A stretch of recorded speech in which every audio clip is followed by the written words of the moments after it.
Once the wealthiest nation in Latin America, Venezuela now stands as a symbol of economic collapse and humanitarian crisis. How did a country with the world's largest oil reserves descend into such turmoil?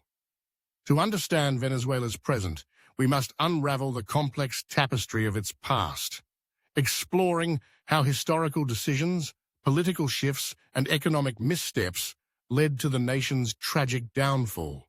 Venezuela's journey to prosperity began in the early 20th century, with the discovery of vast oil reserves beneath its soil.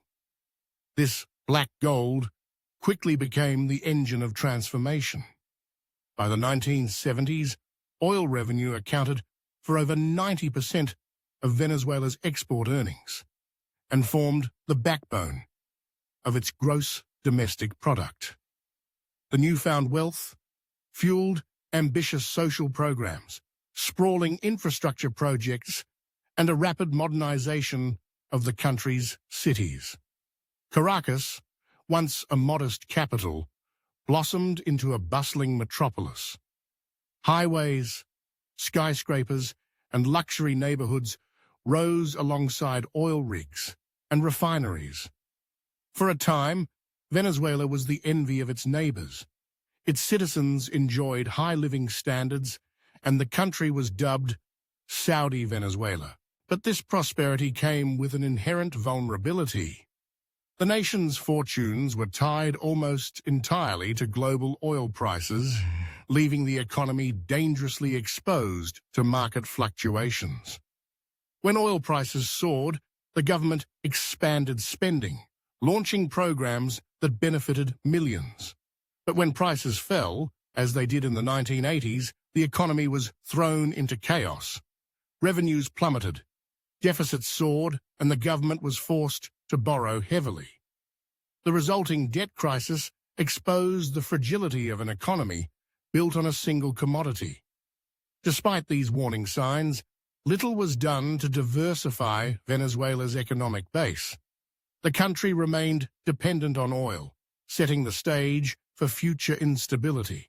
Into this uncertain landscape stepped Hugo Chávez, a charismatic former army officer who captured the nation's attention in 1992 with a failed coup attempt.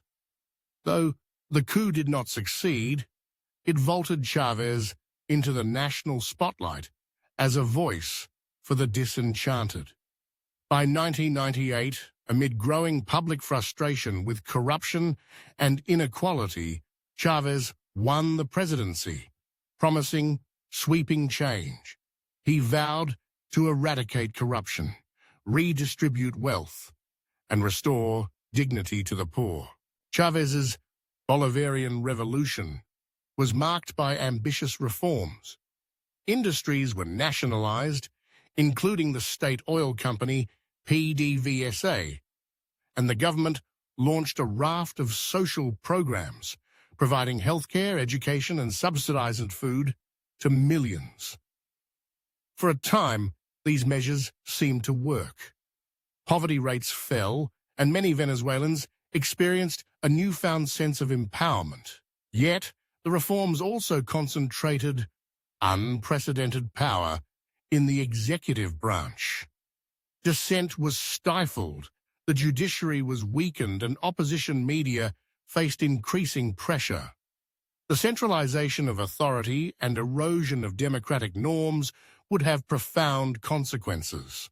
As oil prices rebounded in the early 2000s, government spending soared once again. But instead of investing in long-term development or economic diversification, much of the windfall was funneled into short-term social programs and subsidies.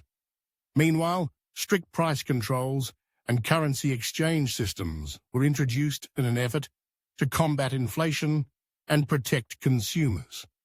These measures, however, backfired. Price caps led to shortages as producers could no longer cover their costs, and a thriving black market emerged. The complex currency controls created opportunities for corruption and arbitrage as officials and insiders exploited the system for personal gain.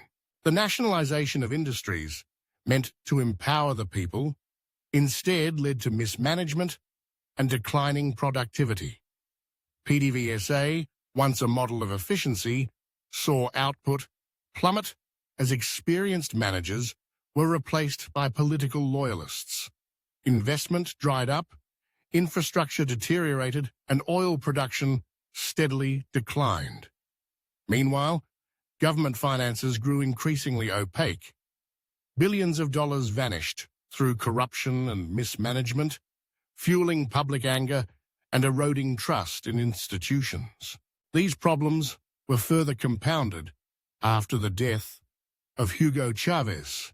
In 2013, his chosen successor, Nicolás Maduro, inherited an economy already teetering on the brink of collapse. When global oil prices crashed in 2014, the consequences were devastating.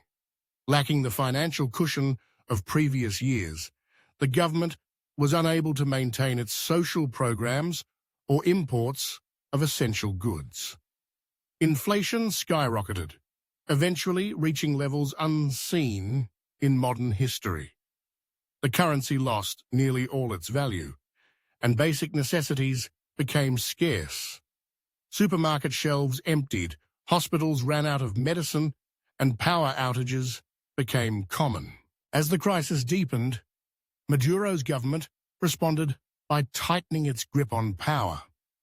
Elections were marred by irregularities, opposition parties were sidelined or banned, and prominent critics were arrested or forced into exile. Mass protests erupted across the country, met with brutal crackdowns by security forces. Human rights organizations documented widespread abuses, including arbitrary detentions, torture, and extrajudicial killings. The democratic institutions that had once been a source of pride for Venezuelans were systematically dismantled. The international community watched with growing alarm. In response to human rights violations and the erosion of democratic norms, the United States and European Union imposed targeted sanctions on Venezuelan officials and, later, on the oil industry itself. While these measures were intended to pressure the Maduro government, they also contributed to the worsening economic crisis. With access to international credit and markets restricted, Venezuela's ability to import food, medicine, and other essentials was severely curtailed.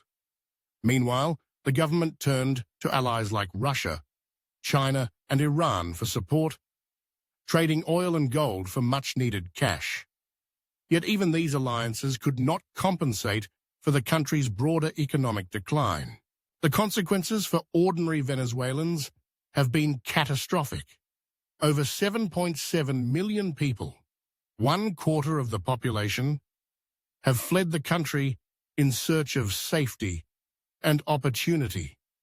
Neighboring countries have struggled to accommodate the influx, setting up refugee camps and aid centers along their borders. Those who remain face daily hardships, chronic food and medicine shortages, a collapsing healthcare system, and rising malnutrition. Public services have deteriorated, and formerly middle-class families have been plunged into poverty. Despite these immense challenges, glimmers of hope persist. Grassroots organizations and community leaders have emerged to provide relief and advocate for democratic reforms. International aid agencies work tirelessly to deliver humanitarian assistance, often in the face of government obstruction. Civil society remains resilient, organizing peaceful protests and demanding change. The road to recovery is long and uncertain. Meaningful progress will require the restoration of democratic institutions, economic restructuring, and a commitment to transparency and accountability. Only through genuine political will, both from within and supported by the international community, can Venezuela begin to rebuild. Venezuela's story serves as a cautionary tale of how mismanagement, corruption, and authoritarianism can devastate even the most prosperous of nations. Yet it is also a testament to the resilience and determination of its people. In their fight for dignity, justice, and a better future, they offer a beacon of hope for the world.